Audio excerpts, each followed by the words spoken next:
ఈ మాదిరి బేస్మెంట్ కట్టేసి వాళ్ళు అవస్థలు పడేటట్టు ఇట్లా చేసిన ప్రతి ఒక్కరికి కూడా చంద్రబాబు నాయుడు గారు న్యాయం చేస్తారు, మీ ఇల్లు కట్టించిస్తారు.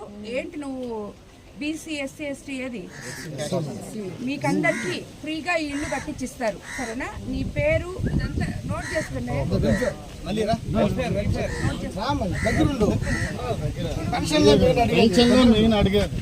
పెన్షన్ ఆమెకి కొత్తగా ఇప్పుడే రేషన్ కార్డు వచ్చింది. మన ప్రభుత్వం అధికారంలోకి వచ్చినాక రేషన్ కార్డు ఇప్పించాము.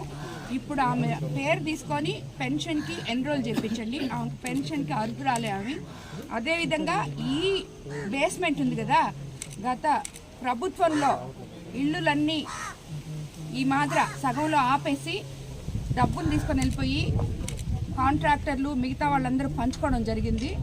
అది ఇప్పుడు మనం రెక్టిఫై చేస్తాం. తెలుగుదేశం ప్రభుత్వం అధికారంలోకి వచ్చినాక తిరిగి అందులో ఆమె ఎస్సీ ఇక్కడ ఈ ఇల్లు ఆమె తిరిగి కట్టించేదానికి నువ్వు హౌసింగ్ వాళ్ళతో మాట్లాడి దీని పొజిషన్ ఎక్కడుందో నాకు ఇన్ఫర్మేషన్ ఇవ్వాలి.